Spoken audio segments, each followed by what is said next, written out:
Sun cast a shadow, a digital line is coming over the mountain and over your mind. Double down your Bitcoin, hang on for the ride. We're moving into the future, one block at a time. We're moving into the future, one block at a time. Welcome to Once Upon a Coin, documenting the ongoing history of blockchain and cryptocurrency. And as always, I'm your storyteller, Jason Cassidy. Today's story is about a blockchain project that came out of nowhere and forced its way into the upper echelon of cryptocurrencies. It's had just as many highs as it's had lows, and now it's looking to make some history in the coming years by becoming the high-performance blockchain of choice for both businesses and consumers alike. This is the story of Solana.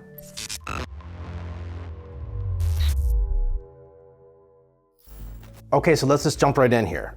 Solana is a blockchain that offers fast and secure transactions with dirt cheap fees.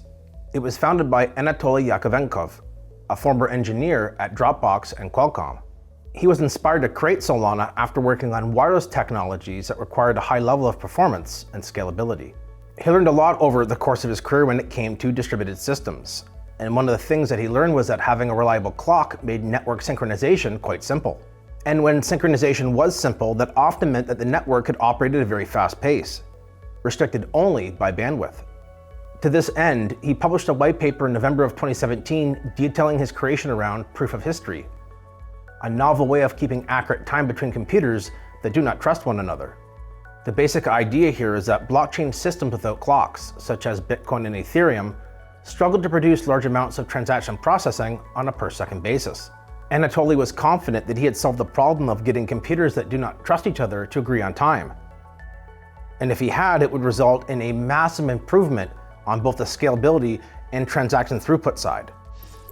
Proof of history enables the blockchain to work fast while maintaining security and decentralization. Here's an analogy. If snapshots of dye diffusion were scrambled, you would know how to place the resulting images in order again because of the laws of entropy as a function of time. Proof of history uses a recursive verifiable delay function to hash incoming events and transactions. Every event has a unique hash and count along this data structure as a function of real time. This information tells us what event had to come before another, almost like a cryptographic timestamp, giving us a verifiable ordering of events as a function of time. Each node gets a cryptographic clock that helps the network agree on time and ordering of events without having to wait to hear from other nodes. Unlike slower, traditional blockchains, oftentimes throttled by various consensus mechanisms, Solana achieves high throughput without sacrificing network security. The next logical step was to build a prototype and to put this theory to test in a real environment. Anatoly's friend, Greg Fitzgerald, who he had worked with at Qualcomm, agreed to help him bring his idea to life. They began working on a prototype together in February of 2018, and by February 28th, they were now ready with their first release. It's alive! They were able to demonstrate that 10,000 signed transactions could be verified and processed in just under half a second. Not bad at all. Soon after, another friend of Anatoly's from Qualcomm, Stephen Ackridge, showed him how transaction throughput could be greatly improved by assigning the verification of signatures to graphic processors. Anatoly had seen enough. He quickly formed a company that included Greg, Stephen, and 3 other team members. They initially called their project Loom. However, right after this, another project with the same exact name popped up on the Ethereum blockchain in the form of the Loom Network, a layer 2 scaling solution. Not wanting to complicate matters for both project teams and potentially confuse everyone with 2 different looms, Anatoly and his team decided to rebrand their project to Solana. The name change was a nod to a favorite beach town called Solana Beach, where Anatoly, Stephen, and Greg surfed together while they were working at Qualcomm. The Solana project was now officially born with the founding of Solana Labs, which would oversee the creation and maintenance of the Solana blockchain. These guys didn't waste any time, let me tell you, because the very next month, in March of 2018, Solana conducted a Series A investment round led by Multicoin Capital. They raised $20 million via a series of private token sales which concluded in July of 2019. While the token sales were taking place, the team was busy with the development of the Solana blockchain, going through various testnet builds while adding in new features and working out some kinks. By March of 2020, the team was able to release a beta version of the Solana mainnet. It came with limited functionality around transactions and smart contracts, but it was still enough to show the potential of Solana. The team was able to use all the excitement around this launch to their benefit when they raised an additional $1.7 million in a public token sale, which came in at just 22 cents per token. This is probably a good time to introduce Solana's native token to you, which goes by the name of SOL, and its ticker symbol is SOL. Just like other popular blockchain networks like Ethereum, if you want to take part in the ecosystem, you're eventually going to want to own some of the native token, and Solana and SOL are no different. A month later, the team launched the Solana Foundation, eventually making the announcement that Solana Labs had transferred all IP related to the protocol over to the Foundation, including 167 million SOL tokens. Simply put, the Foundation's mandate was to advance the adoption of decentralized technologies within the Solana ecosystem. The Foundation wanted to ensure that they had a top-flight project to launch in the early days of the blockchain going live. This is something that they could then point to showcase the benefits of building on the Solana blockchain versus other networks. The project that they were looking for turned out to be Serum, a decentralized crypto exchange that focused on making DEXs just as user-friendly as the traditional centralized exchanges were. The plan was for Serum to serve as the centerpiece of the Solana blockchain, and on October 31st, 2020, the Serum exchange debuted. Things were looking good for Solana going into 2021, considering that they were now live and had the benefit of a bull market about to supercharge them. This was visible in the token price, which began moving up fast, hitting the $50 US mark by May. It was also helpful that Solana was able to get their token listed on some of the biggest exchanges in the world around this time. Looking to capitalize on the incredible amount of wealth that the SOL tokens now represented, the team sold $314 million worth of SOL to heavyweights like Andreessen Horowitz and Polychain Capital. In addition to being flush with cash, Solana was also now seeing some serious projects decide to start their journey out by launching on the Solana blockchain. Two such examples of this are Mango Markets, a decentralized exchange that was able to raise $70 million in just under 24 hours, and Radium, another decentralized exchange that focused on decentralized finance or DeFi, with their goal in bringing this new innovation to the masses. Solana also got involved in the NFT or non-fungible token sector in a big way, and this was arguably the catalyst for the entire kickoff of the great bull market of 2021. Markets like SolanArt, SolSea, and Metaplex all showed up to help Solana users take part in the NFT bonanza. This helped create a new level of hype, as people began to see Solana as a progressively new alternative to Ethereum, Tezos, and other top blockchains. All of this good news had a compounding impact on the price for Solana, pushing the SOL token to an all-time high of $260 by November 6, 2021. If you've been keeping tabs, then you may be shaking your head in disbelief right about now, given that ICO investors paid relative pocket change for the token at just 22 cents US a year and a half prior.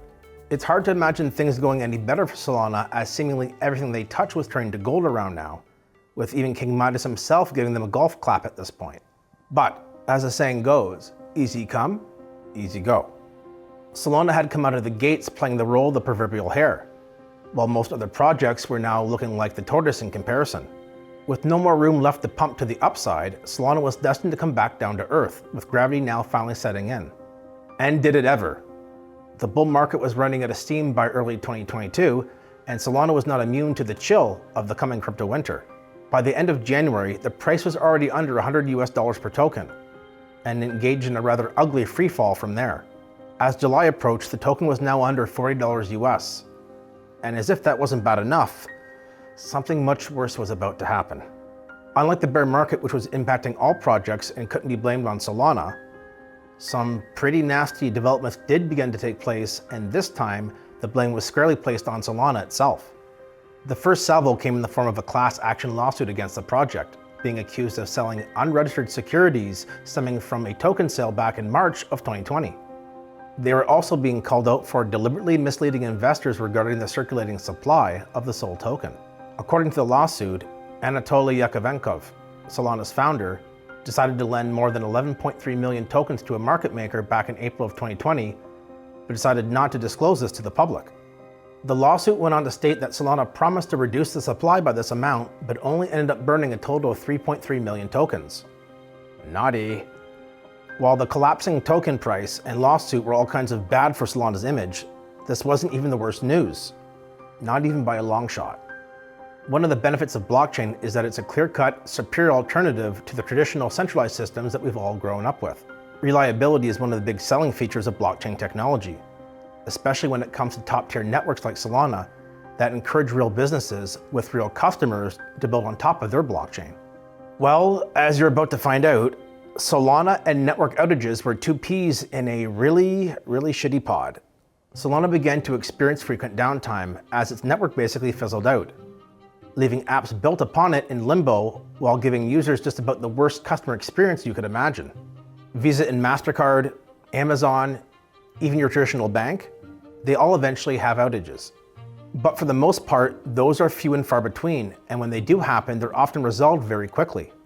Solana crashed so often that it started to become a running joke in the industry, with people either being able to see the humor in it if they were a bystander, or becoming royally pissed off if they had a financial stake in the project. To give you an idea of just how bad this issue became, in 2022, Solana experienced 11 major outages and 3 minor outages. The downtime ranged from an hour and 15 minutes to over 17 hours. Can you imagine if this is a common occurrence for American Express, PayPal, or HSBC? So common an occurrence was this that people began to come forward and offer their thoughts on Solana's flaws that helped contribute to all of this, hurting its image. The basic premise here was that Solana, as designed, couldn't handle periods of high transaction throughput. And with each outage, more and more press started to be generated around it as everyone started to wonder, when would Solana crash next? Now, if you're thinking things couldn't get any worse here, well, I got news for you. They actually did. And that's because in November of 2022, nightmare fuel was added to the bear market with the FTX implosion, which took many projects down with it. And the blockchain network that received the most praise, advocacy, and market support from FTX? Yeah, that was Solana. As the details around FTX's crimes against the crypto industry came to light, concerns around market manipulation of other tokens began to circulate, with Solana being the prime suspect in these conversations.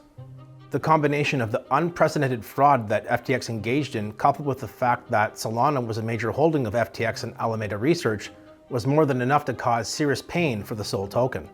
People were now realizing that the crazy price increases that the SOL token experienced in 2020 and 2021 was, at least in part, due to the shenanigans of FTX. Confidence was evaporating. So bad did things get that by the end of 2022, the SOL token was trading at just under $10 US, making for a stroke-inducing 96% loss in value from its peak that was reached in November of 2021. To put things into perspective, this is one of the biggest pullbacks in value for a top coin during this market correction. To offer even more perspective, at its peak, Solana had managed to do something that no one thought possible at the time: get into the top 5 cryptocurrencies when ranked by market cap. After this fall, though, it was struggling to even maintain a place in the top 20 cryptocurrencies. As 2022 mercilessly came to an end, the Solana team, along with its sizable user base and companies built upon it, was hoping the blockchain's New Year's resolution would be just stop shitting the bed for a while. Yeah, that didn't happen. And that's because on February 25th, 2023, Solana went down for the umpteenth time, except this time it stayed down for almost 20 solid hours, making for the worst network outage in its history. The company tried to shake this off though, and countered by dropping some news that did get people talking about them for all the right reasons for a change. By the time spring came around, Solana announced they were coming out with their own smartphone, called the Solana Saga. This is an Android device with a crypto wrapper around it, making it Web3 compliant, helping users enjoy the same seamless experience they have on laptops and PCs. Apple and Google have made it very difficult for Web3 apps to gain traction, often forcing them to make major compromises just to get their apps listed in the app stores.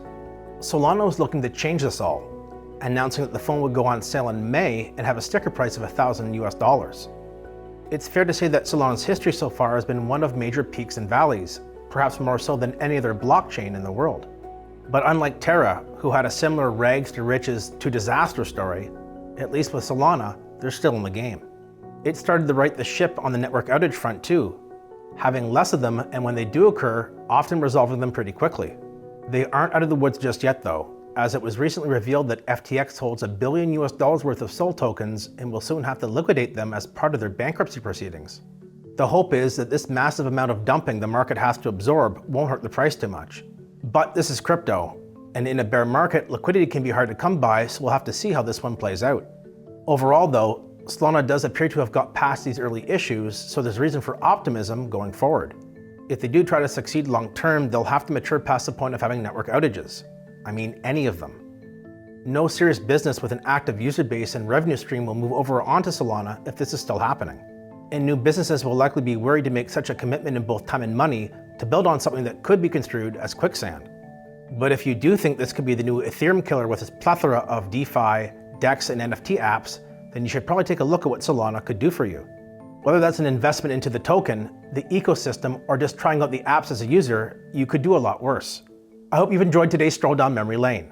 Until next time, have fun and enjoy life, my friends. I'll be back soon with another incredible story to tell you.